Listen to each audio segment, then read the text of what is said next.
and welcome back to Healing.Yourself.Whole. I'm so excited today to introduce you to our guest, Lindsey Graf. Lindsey helps visionaries, coaches, and couples heal and integrate their subconscious beliefs so that they can create alignment in every area of their lives and harness the power of their minds. With a multifaceted background and a healthy dose of life experience, she uses a variety of tools and techniques that support the nervous system regulation, subconscious integration, and aligned action so that permanent change is achieved. Welcome, Lindsey. Thank you. Thanks for having me here. So happy to have you. Finally. I know, right? I know we met last year. Maybe it was a year ago around this time, right? Yeah. And I had you in the studio before we had really launched EXPAND+BREATHE the way that it is now. Yeah. And we had just such an amazing chat. Like, I just knew from the moment that I met you, I was like, I want to hang out with you more. I want to spend more time with you. There's just such a wealth of knowledge and such a beautiful soul there that I wanted to spend time more with. So I'm super excited to introduce you now to everyone else. Yeah. So I'd love to kind of start by digging into a little bit more about you. Sure. And really your healing journey, like kind of what brought you here today. Well, I think a lot of people's healing journey comes out of necessity from life experience. I started my life out as a very spiritual being, had lots of gifts, and then society and expectations kind of taught me to tone that down and to fit in with mainstream and to do things the way I thought that they were expected of me. And so I, throughout school, throughout my life, would study and have things that I was interested in while at the same time fulfilling expectations. And so I kind of had the good girl thing or the high achieving thing. And through a series of events, I think precipitated by my becoming a mother and also being in a not so great relationship where I experienced quite a bit of trauma, I got to this like kind of rock bottom place where I was going through a divorce. I was suddenly having to make a huge change in my life and not just be a stay-at-home mom. I needed to find some way to have my own career, to have my own thing. I had just really kind of put myself in the service of others at the expense of myself for a really long time. And it was a huge turning point in my life where I'm sitting there going, what am I going to do? And I kind of got pushed into spiritual awakening and that experience probably starting back in 2015, 16, and then I really went for it in 17, 18, 19. And then with what happened in 2020 that we all experienced, it was just an all-in experience. So before that, I was studying and learning about coaching, spirituality, starting to heal myself, receive therapy, do breath work, different things like that. And then I just went all in 2020 and started learning about the subconscious mind. And from that point on, I said, this is the missing piece. This is the thing that I've been needing to know about. And it changed my life completely. So my behaviors, my relationships, the way I thought about things, the way I moved through challenges was so smooth. And I was like, okay, here we are. And then I just dove in. It was kind of a gateway drug, I guess. And then I just couldn't stop. So tell me a little bit more about the subconscious mind. I know when you came in, we kind of really bonded over breath and so many other things around psychology and the psychology of the being and, not really experiencing some of the support that we should receive in society when it comes to our own regular life things, right? Like our healing journey shouldn't have to be pushed to the very brink of edge, right? It should be something that's taught as a coping mechanism from a very young age, right? So life school. It should be part of life school. Exactly. I love that. Life school. Absolutely. Yeah. So I know I just kind of derailed there a little bit, but I'd love to know a little bit more about, the subconscious mind things, right? Talk to me a little bit. Absolutely. So, kind of subconscious mind 101 is we have three minds. We have lots more minds. But if we're looking at it as we have three minds, we have our superconscious, which is like our higher self, our scalar self, our spirit, the version of us that's all knowing.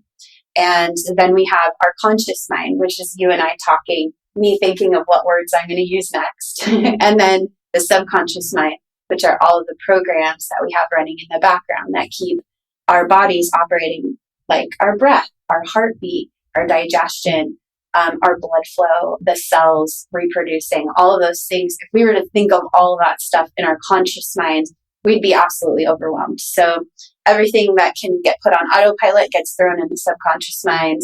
The conscious mind is where we make decisions. And then that superconscious is the all-knowing that when we do tap into it, then and follow the direction of it and get all three minds aligned, we are unstoppable and the world becomes absolute magic. Mm-hmm.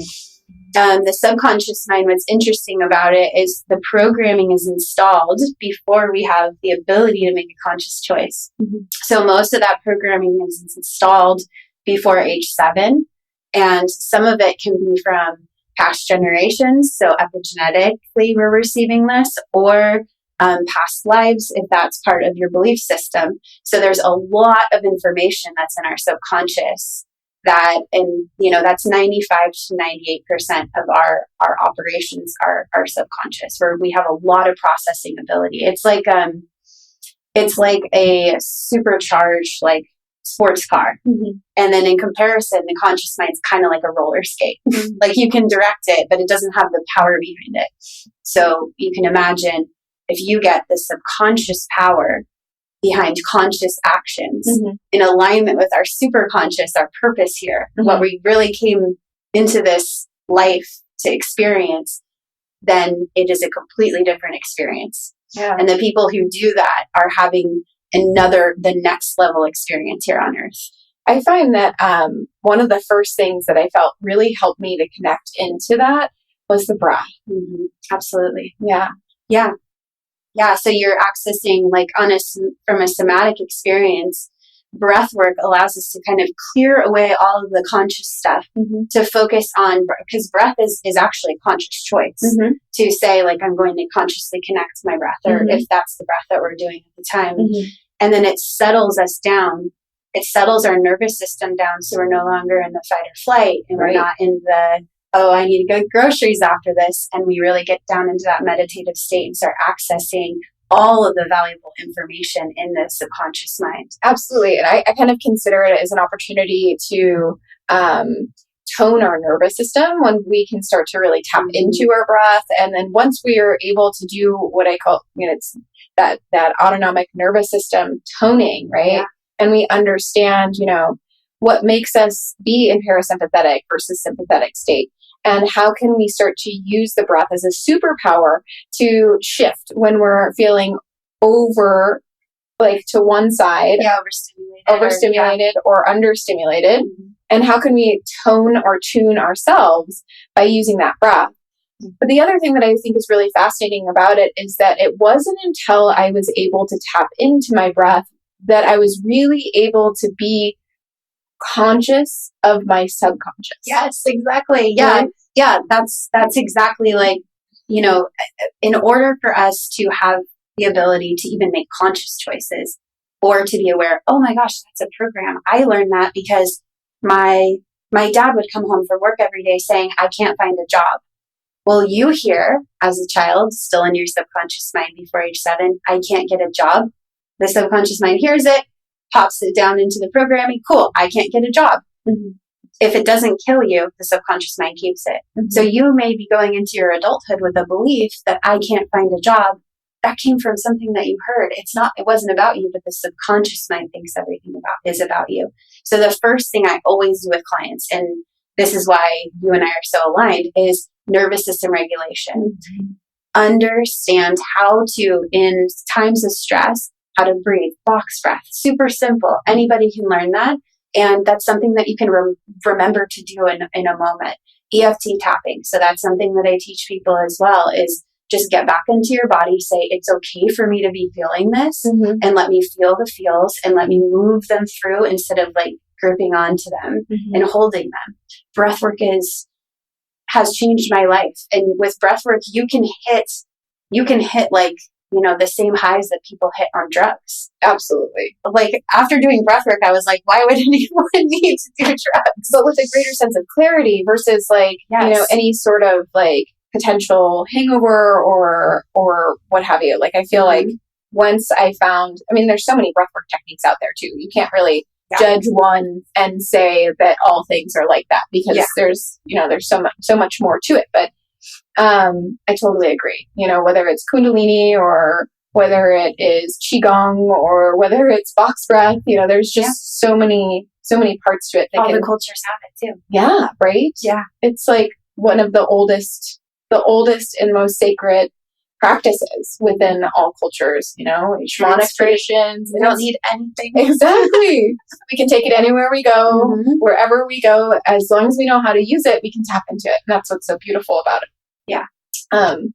So talk to me about EFT tapping. This is something I've always wanted to learn about, and I like see people doing it on the gram and like on TikTok and all those things. And like, I'm like, and I've heard about it at like workshops and what have you, but never have I actually experienced it for myself. And like, I feel like naturally like done some tapping, but like not knowing the intention behind it and not really understanding the deeper.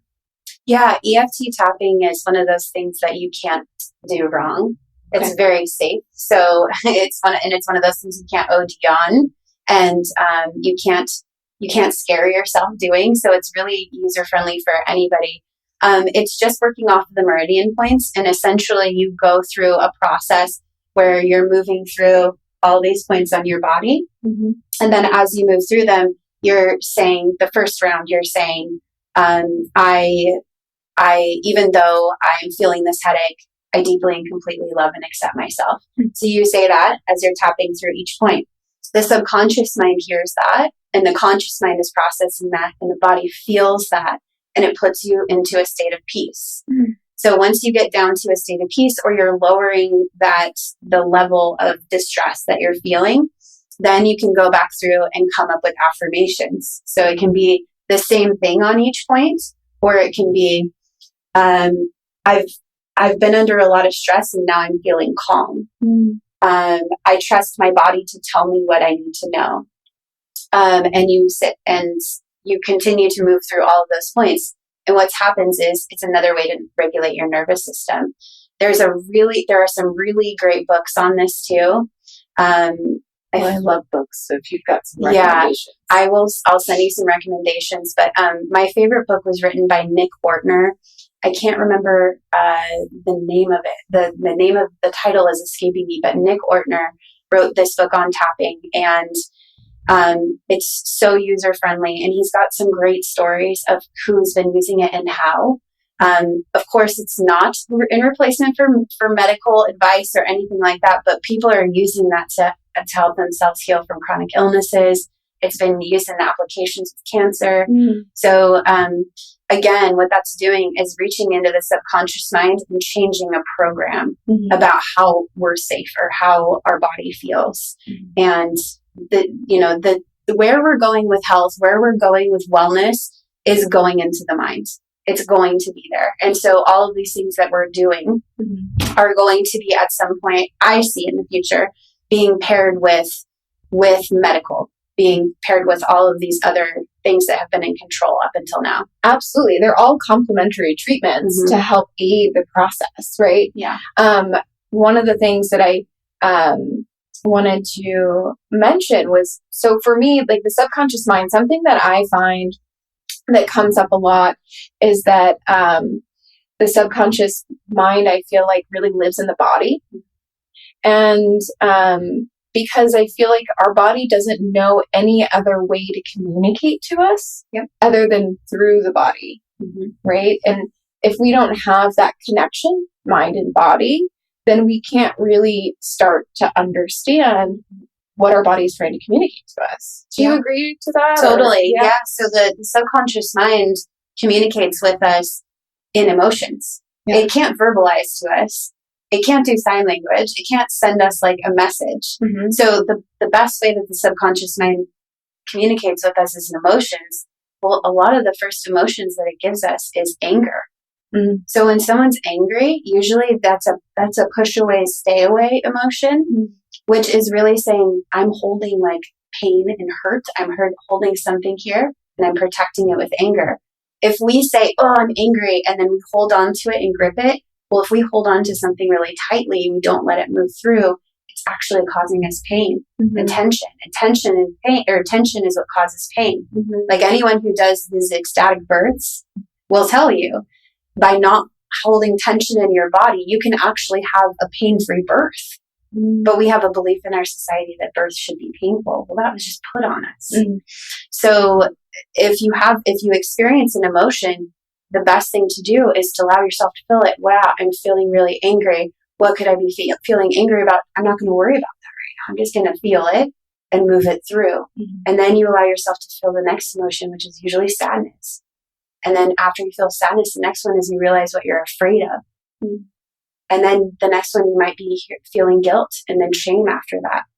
So when you allow those emotions to move through, you're suddenly the master of your subconscious and your body because you're feeling them. And then you're saying, thank you for the message, subconscious mind.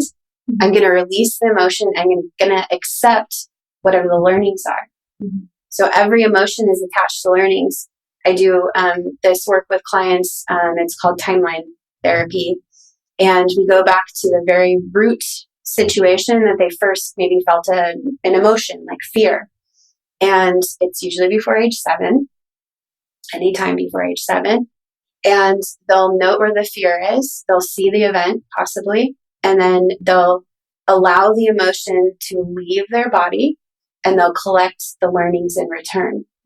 And then what they do is deposit those learnings to every time they felt that fear. Completely different experience in their lives. Fascinating. Yeah. Fascinating. The first thing I thought of when you said that was at age 2. And my grandfather died the day before my birthday. And I remember, and it's amazing because it's some of my first memories in life. And a lot of people are like, how do you remember too? Well, it was a really traumatic experience. Yeah, absolutely.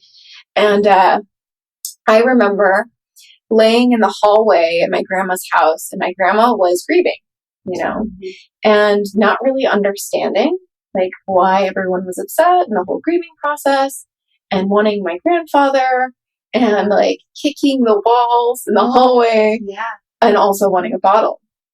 What ended up coming from that is my grandma became one of my best friends because I was always with her. So that was a really beautiful relationship.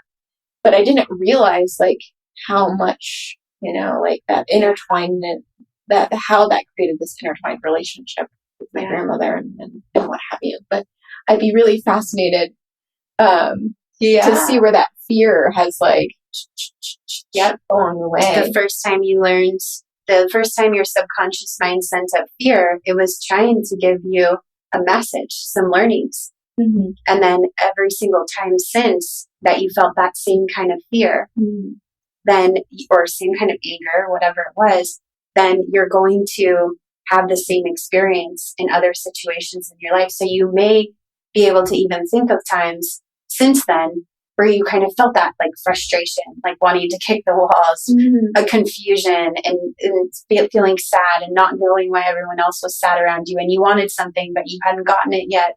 Like we replay things. We have the subconscious mind is just like a computer.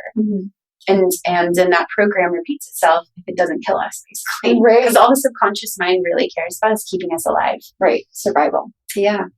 Fascinating. Yeah. But you can imagine the amount of healing that comes from saying, well, that's a memory. It's not happening anymore. So I'm going to keep the memory and I'm going to allow the emotion to move out of my body. So I'm no longer feeling it in real time because it's not real time anymore. And now a word from our sponsors. Are you ready to elevate your consciousness and establish connections with individuals who share your interest on the breathtaking Central Coast? Look no further than the Central Coast Conscious Community, your gateway to spiritual growth and community connection. The Central Coast Conscious Community is a vibrant hub for individuals seeking holistic well-being, personal transformation, and collective awakening. They offer a diverse range of events, workshops, and gatherings that nourish the mind, body, and soul. Dive into their membership directory for an insider look at the incredible holistic practitioners who are ready to guide you on your journey. From acupuncture to Zen Buddhist meditation, you'll find a wealth of expertise to support your well-being. The best part? The community calendar is free to the public, making it accessible for everyone to explore and engage with their offerings. Are you passionate about supporting your local community and being at the forefront of upcoming events? Become a conscious community advocate by volunteering your time and be the first to receive information about exciting happenings. For just $88 a year, you can help further the mission of the Central Coast Conscious Community. Calling all practitioners, facilitators, and space holders. Elevate your visibility and reach by becoming a professional member. Gain access to advertising and digital marketing exposure. Promote your upcoming events and classes and join the online directory for easy discovery. Develop a greater sense of community and connection right here on the Central Coast for just $188 a year. The Central Coast Conscious Community invites you to be a part of something greater, where holistic well-being and mindful practices unite. Visit the centralcoastconsciouscommunity.com today and join this thriving community dedicated to supporting your journey towards wellness and connection. Central Coast Conscious Community. Discover, connect, thrive. Visit centralcoastconsciouscommunity.com now. So how do you allow, I understand the breath and now I'm getting more clear on the tapping, but like, how do you start to get that memory out of the subconscious, because I know the subconscious is like the whole Freudian analogy of it being the glacier and it's like this giant thing that's under the surface and there's a lot of it to unpack. Yeah. Yeah. I think it's, Freud has a different perspective than I would, simply based on, I feel like the subconscious is a place of hope and new understandings of ourselves rather than this deep, dark place where we're going into the shadow world. And if I could, express anything to anyone about doing subconscious work is shadow work, but it can be joyful and playful. Generally, my sessions, will include crying, but there's also laughing and crying at the same time. And there's this experience of like, oh, this is a game. This whole thing we're in is a simulation. It's a game for us to learn a lesson. And when we were younger and we didn't understand, we made everything be about us and to feel the experience and go through trauma and take it personally and like all of those things. And we can move beyond it and say, oh, there's like a subconscious program that's there that I didn't choose and it's not my fault. So I don't really know. I kind of went off topic, but your question was the subconscious mind. What about it again? Sorry. No, that's okay. It's totally okay. I was actually thinking about like how one of the things that I really love about your work is that you make it fun. Like it can be really heavy. Everybody like thinks shadow. The darkness. Like, we're gonna get. And like, even like awakening experiences can be very cathartic. There's just a lot that starts to come up for us that we realize, a lot of grief, like personal grief of like, why was I living my life for so long like this? Yeah. Right. When so there's a lot of grief that can come up when you start to go through waves of awakening. And we're always going through awakening, like throughout life. Right. But what a great sense of freedom it feels, to just realize like, oh, I have this little bit of like undercoating or patterning under the surface. And then starting to realize, like, okay, this is an opportunity to shift. Yeah. This is an opportunity to recognize and create beautiful change in my life. Yeah. And I think, when I do one-to-one work with people, we always start out with what I call the compass. And people are saying, okay, this is where I want to go. This is where I've been. This is what I know. And this is what I'd like to do in the next 3, 6, 9, 12 months or whatever. And then from there, that's the motivation to focus on where they're going rather than to hold on to an old program. If we don't have an idea of where we're going, then it's very easy to just kind of wrap yourself up in all of your protective trauma responses and all the things that you do. Mm-hmm. The compass is really saying, I am ready to let these things go. I see how they're holding me back. And then the goal is always to, with curiosity, openness, to look at those programs and say, do we want it or not? Mm-hmm. It doesn't have to be this, I've done the trudging through the quicksand. I've dragged dead bodies through quicksand. And I've also done work the way I do it now, which is staying open and curious and saying, what would I like instead? Mm-hmm. And that's essentially what we do. What would you like instead? The modality that I use the most now, a lot of people haven't heard of it. I think it's going to really grow in popularity, and that's why I like to talk about it a lot. It's called PSYCH-K. And it's built off of, it was originated by a man named Rob Williams. Mm-hmm. And his best friend is Bruce Lipton, who wrote Biology of Belief, which is all about the understanding that we can actually change our DNA. We can actually change the way our cells are representing themselves by changing our beliefs. And so primarily the work I do with people now is really focused on belief change. And so I start out by just finding out, using muscle testing. It's super fun. I would ask you, do you say, I love myself? And then I would do muscle testing. If you test strong, you have the belief that you love yourself. If you test weak, you don't. And most people have no idea if they have a belief that they love themselves. We consciously know that we should, right? And we consciously know that we should do actions that prove that. But it's another thing to realize, wow, like for me, I didn't have a belief that I love myself. So every time I did self-care, I ate right, I exercised, it was actually taking energy out of my body because I'm working against a subconscious program. Because it's like something that you feel like you should be doing rather than something that you are doing for yourself. Yeah, exactly. So like if you think about, a common example that I use is when people are wanting to be healthier or work on their fitness, right? It's the beginning of the year now. So a lot of people are processing through like going to the gym and getting the new sneakers and the gym bag and paying for the gym membership and all of that. And then at some point they run out of steam and they fall off the wagon. And then they wonder, why do I keep doing this? And they start to perpetuate this belief that the joke in our society is everybody's at the gym in January and by March or April, they're not there anymore. Right. The reason they're not there anymore is because they don't have subconscious programs that support them being there. And so the entire time until they fall off the wagon, they're using up their willpower to do the thing. And willpower is finite. So once we empty that jar, it's gone. We have to wait to build it back up. So then they're essentially working against their subconscious programs. The people that consistently take care of their bodies have subconscious programming that supports that. That's really fascinating because for a long time, I had a hard time working out. And it's so ironic because now I teach Pilates. Yeah, right. But I just had a hard time motivating myself to do it. And I grew up a dancer and so I was always a mover per se. But I know that I went through a series of awakenings and understandings with myself that I didn't feel lovable. I didn't feel like people could love me.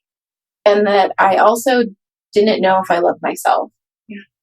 And honestly, movement has helped me also to learn to love myself in a lot of ways. There was some moments when my movement practice where I was doing it because I wanted to look like other people and I wanted to be like other people, and it wasn't the right purpose, but I would injure myself. Yeah. Right.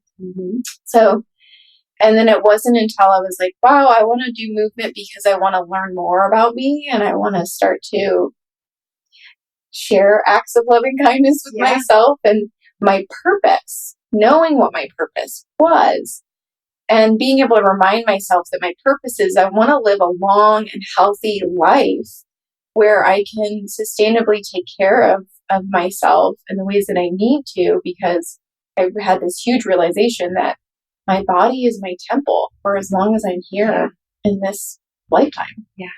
So if I don't take care of that, same here. I went through the same thing. Yeah. And purpose, I feel like, is important. So I think you got a little help from your your superconscious, most likely, in that. And, you know, we can also change the subconscious mind by repeated actions. It just takes a long time. Yeah. And it's a lot of work. And there's this element of the word. It was hard for me to remember this word until I did the subconscious word, discipline. Oh yeah. You know, it's discipline is probably the most loving thing that we can do for ourselves. And it sounds like, aided with your superconscious and discipline, your conscious action, you are able to change some subconscious programming. And there may still be some things in there that are in conflict. Maybe on the days that you feel sick, or on the days that maybe you're bummed out, it might be harder for you to move your body because there's still maybe some little residual programs down there, which are fun to discover and change. And so, yeah, that's a really beautiful awareness. And I've had very similar myself. As when I was pregnant, I took care of my body. When I was nursing, I took care of my body. Once I was not in that situation, I did not take very good care of my body. I put things on the line, but I realized that I was taking care of my body for the benefit of somebody else. And as soon as it was for me, I wasn't worthy of that. And so I needed to change programs. So I spent about a year working on that in the subconscious realm. So when did you discover PSYCH-K for yourself? PSYCH-K was about a year and a half ago. Tell me about your journey with PSYCH-K, some of the things that you've experienced. Yeah, so with PSYCH-K, I was going through like a really challenging time, and I had kind of exhausted every other thing that I could figure out. And I realized that, you know, there had to be some subconscious piece to what I was going through, because it felt like a really a repetitive situation. And so I started working with a facilitator. That's what we call in PSYCH-K, you know, the person that's doing the work with you is a facilitator. And then if you're receiving that support, you're the partner, which I really love the verbiage of that. Is beautiful. And so my facilitator and I started to dig into just the basic programming. I love myself, didn't have it. I trust myself, didn't have it. I trust my intuition, didn't have it. So you could see how important those things are at first.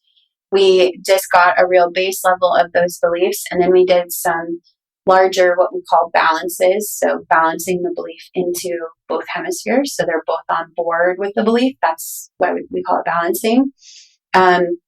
We started doing balances around my health, around my, trying to think of some of the other ones.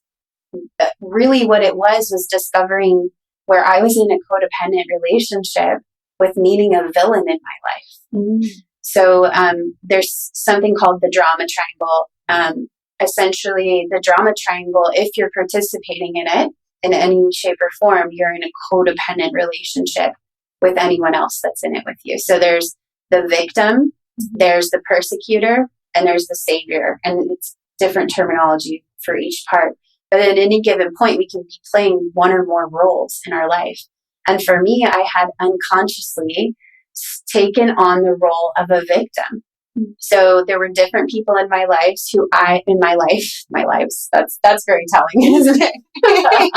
there were different people in my life who I felt were villains. And I felt like I was the victim in those situations. And did I act like a victim? No. Did anyone think that I had a victim mentality about stuff? No. So it was like really subversive. And the woman that I was working with is very versed in codependence, because she had worked through codependence as well. So she could see my programs by the way that I was talking. And so we did a lot of work of releasing these villains from my life and me thanking them. And there was repatterning, reparenting, going back and talking to my childhood self and giving myself what I needed back then. And what's really interesting is, you know, you bring up that instance when you were 2 years old, and then we were just talking about the memory you have from the 2 Care Bear birthday cakes when you were 2. It's the same thing. One of my memories was just that I wasn't allowed to sleep in the bed with my mom and my new stepdad. Mm. And that was upsetting to me. They probably don't even remember it. And maybe that's not even what happened. But I felt like I didn't belong. And so then I created a story for the rest of my life that I don't belong. Mm. And that maybe I make people mad or people get triggered by me. I had a lot of stories, but really what it was protecting this core wound of not belonging. Mm-hmm. And we all have a core wound. And then we all have the story we tell about the core wound on top of that looks like a Band-Aid. Mm-hmm. And a Band-Aid can't heal a gaping wound. And so my story, I think, was that I triggered people, but the story under that was that I was afraid of being irrelevant. Mm-hmm. And I don't feel that way anymore because obviously I've done all this work. But yeah, for me, it was releasing codependence and seeing all the ways I had codependence in my life. It was just sucking me dry. Wow. I mean, I don't know if you're familiar with fascial system at all or a little bit, but yeah, not my zone of genius. Fascinating. Totally. And for those of you who've listened to the podcast, and we did have a podcast on with Jahara Sara, who is a myofascial therapist. So you can dig into that a little bit more, but also really fascinating topic. And so when it comes to our fascial system, our fascia is the first thing that starts to grow inside of our mother's womb. And there's a woman named Miwan Ho, and she discovered that while looking under the microscope that there's crystalline energy within our fascial system that runs along the lines of the meridians of the Chinese meridian lines, mm-hmm. right? So we're literally crystalline and, mostly water, right? So, and we had talked about vibration, the level of water. Before I gave you water, I reheated it to make sure that it was at a good vibration. Thank you for blessing my water. Of course. I digress, so when we're in the womb, we're already potentially at exposure from our mother, right? We're inside of our mother. She's experiencing emotions. We're vibrating at those emotions. We're being exposed to those things and feelings. She's already experienced that from her mother in her lifetime as well. So then that's kind of how how we have this intergenerational trauma that is carried through us, right? Yeah. And then, we have this whole subconscious level that's being developed until the age of 7. So I guess my deeper question to you is that's a lot to unpack. Yeah. And I'm just very curious, how long do clients usually work with you on some of this stuff? Because I feel like, oh my gosh, this is a whole lifetime. Yeah. I mean, it is. It is. There's a lot to it. I think, that we, first and foremost, as facilitators of change and healing for people, is we do want to give them some autonomy. We want them to have this kind of incubator period with us where they're working, where they're learning about themselves. And then at some point they can go off and start making some choices on their own care. Obviously, I have clients come back to me. The usual length of my client work is 3 months, very intensive. Yeah. And then I do 6 months. And then after that, they can come in for tune-ups. Because at that point, they've done so much groundwork and they've gotten so much figured out. We also, the way we move through things is there's no holding on. It's if you're going to start working with me, we're going to go for it. We're going to have fun. We're going to make this a joyous experience. People are going to be initiated into the next realm. And then they, of course, can come back to me if they want. But what happens is they probably find something else that they want to go about. And then they're like, oh, Lindsey, I just recognized I have this belief. Can we reprogram it? Yeah. 5 minutes, 6 minutes. It's all it takes. So, I also think that sometimes people can go too far too fast in a bunch of different directions. And that's why we do a compass. We do nervous system regulation. Get yourself so that you're stabilized, so that your body feels no longer in fight or flight. And then let's just listen to the subconscious mind of what pops up. And when I do work with people, we set an intention from the very beginning that we're going to have the most powerful, impactful, and simple experience. So right? A lot of people in spiritual work can start to make things complicated and difficult. There has to be all these steps and there has to be all these lessons, and you can't do this until you do that. I'm much more free form, and whatever is alive for someone in that moment is what the superconscious and the subconscious are giving us to consciously work with. So that's what we're going to work with. And now a word from our sponsors. Are you seeking a space to expand your horizons and nurture your well-being? Look no further. We are excited to introduce you to Expand and Breathe, your go-to destination for holistic health and wellness. At Expand and Breathe, we believe in the power of connection, self-care, and personal growth. Our community-driven healing arts studio offers a wide range of transformative experiences from Pilates and meditation to breathwork and alternative healing modalities. Immerse yourself in enlightening conversations, explore ancient wisdom, and delve into practices that elevate your consciousness. Expand and Breathe brings together visionary teachers, healers, and thought leaders who are dedicated to uplifting individuals and fostering a sense of unity. Expand and Breathe has been a life changer for me. Through their one-on-one Pilates, breath classes, and healing sessions, I've discovered a sense of balance and inner peace that I never thought was possible. Expand and Breathe has been a transformative experience for me.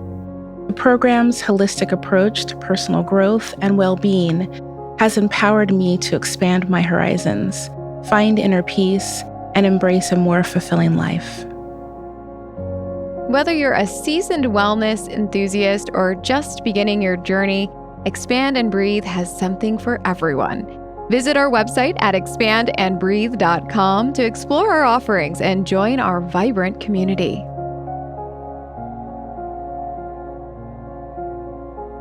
Are you ready to embark on a transformative journey of self-care and personal growth? Don't wait. Start your holistic wellness adventure with Expand and Breathe today. We invite you to be inspired, feel empowered, and honor yourself at Expand and Breathe.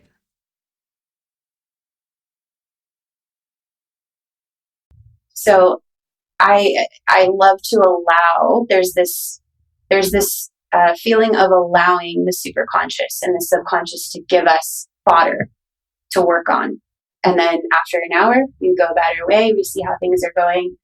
And I would never compare myself to therapy, but I will say that what we get done on a subconscious level when you're making shifts like that goes over and beyond what would normally happen in a therapy session, which is a lot more of talking and postulating and trying to consciously figure something out. What we do in my work is we're just going to go to the subconscious. What do you want to believe instead? How do you want to feel instead? Okay. And then they walk away feeling really good about it. And I think if more therapists start to bring in subconscious work, which I'm seeing that more, it's beautiful. I've done trainings where therapists are coming to these trainings now. The more of that we get, we're gonna go from how do you feel about that? What's going on? And move away from diagnosing necessarily, or fine, have a diagnosis, but what are we going to do about it? Like, let's let people walk out of a session and actually feel different or better and have some anchoring to themselves and their intuition. Absolutely. Isn't that what we're looking for, right? Yeah, I think it's just really time to integrate all of these aspects together. And that's why a holistic therapist would, right? And anyone doing anything holistic is going to, just like you and I are like, I'd send people to you for breath work. I love breath. I do breath, but I would send them to you because this is what you're doing. So, yeah, I see things really changing for the future. Absolutely. For sure. Absolutely. I totally agree. Oh, Lindsey, there's so many more things I'd love to chat with you about. And one of those things was, by the way, I do want to say that I wish I would have found you 10 years ago when I first had my, Well, I wasn't doing this 10 years ago, so we're on time, right? We're always on time. We are. We're always on time. So we started talking a little bit about HUNA code. What is that? HUNA has been a side interest of mine.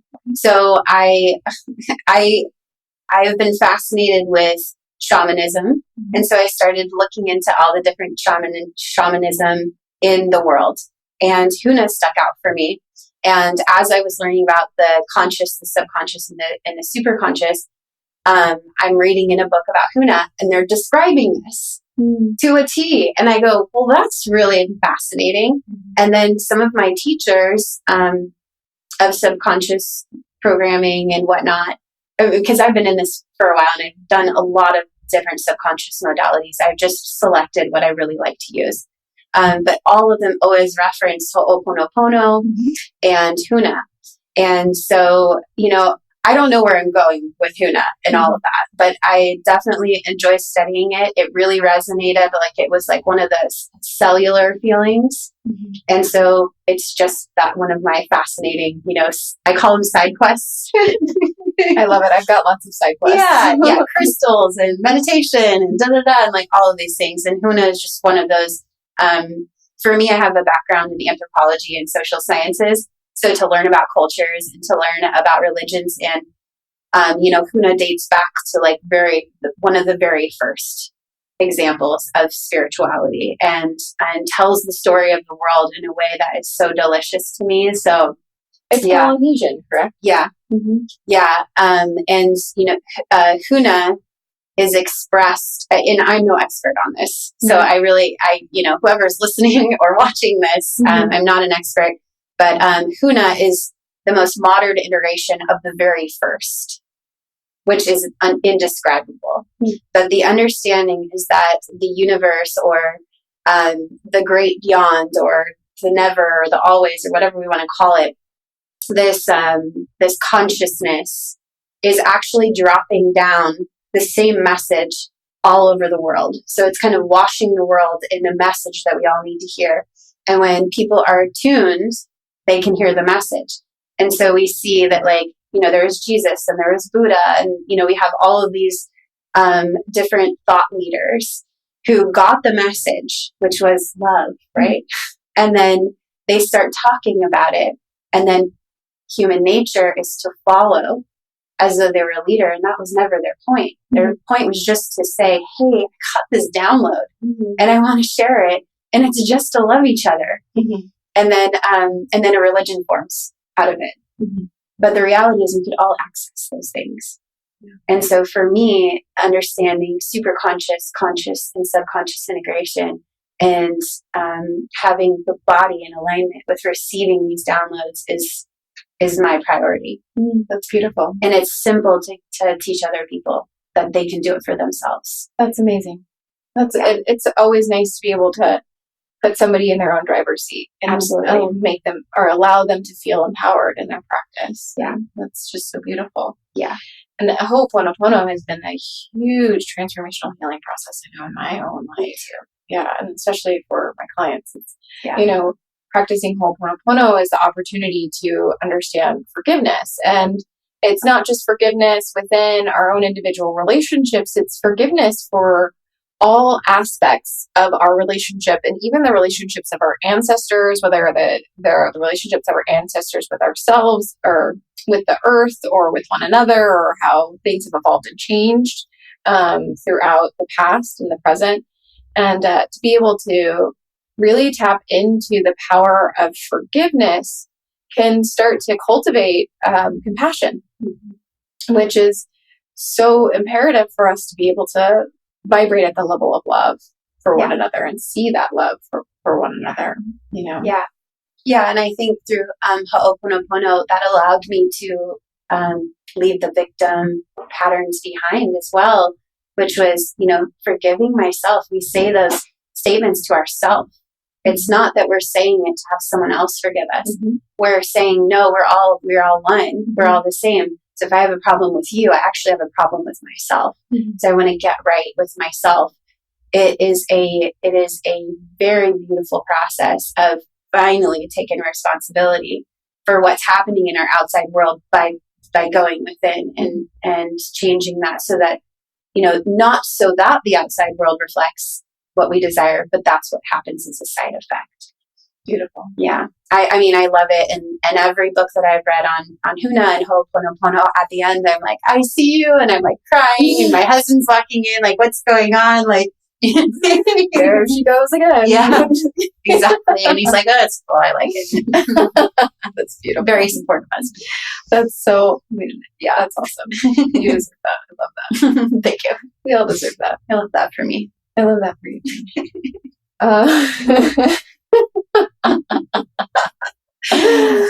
Oh, Lindsey.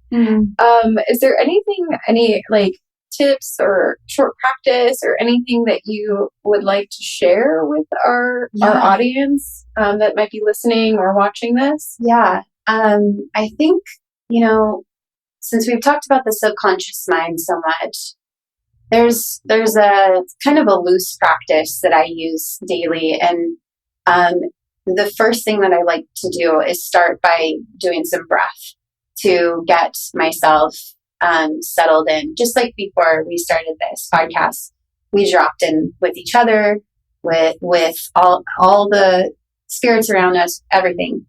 And so it's really, either laying down or breath to really drop in with your body, to feel yourself breathing, to kind of push everything else out aside and create this space for just a bit, 20 minutes, right? Or less, 5 minutes, you can even do this.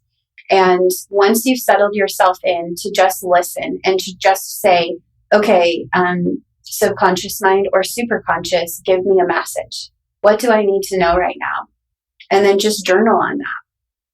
And I know that sounds super, super simple, but when we quiet our minds and we quiet our bodies, these messages really can come through.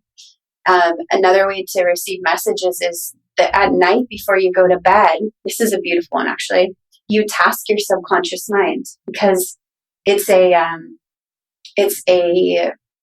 willing servant. It wants to give you whatever you need.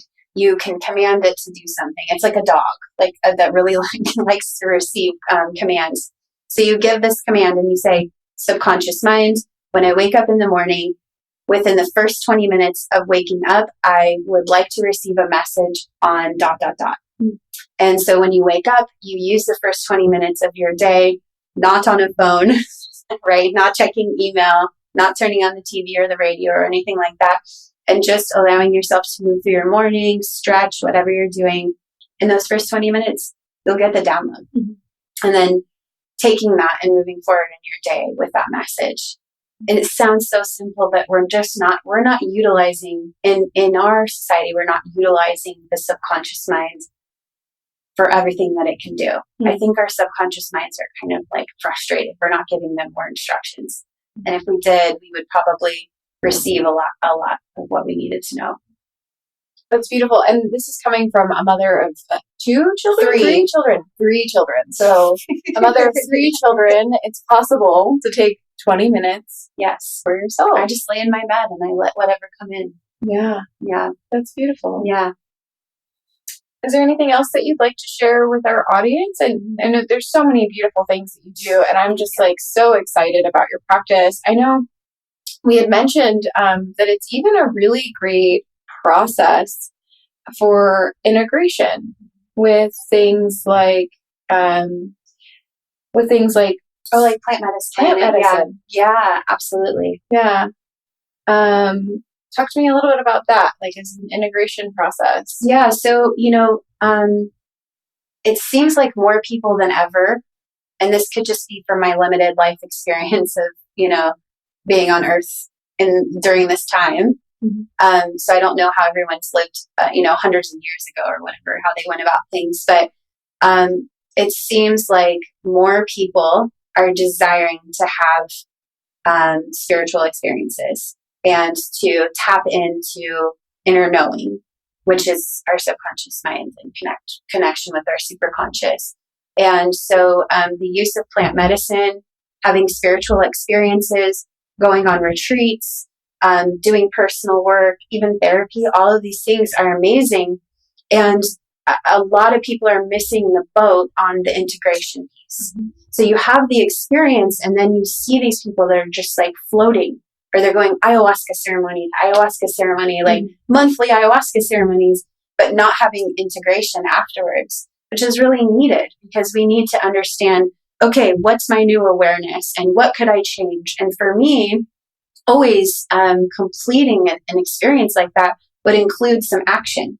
How am I going to prove to my conscious mind that I have this new subconscious awareness, or that I've made a subconscious change in my life? And we can be really floaty. Like, it can feel really disorienting. People can get sick after doing subconscious work. Like we were just talking about, we've been moving some stuff in our own lives, and your body experiences a shift. Sometimes it's a purge energy that we're like, all right, let's just do it. Let me be sick for a little bit, have this experience. But really, the integration piece is what makes those powerful experiences really take hold and have an effect.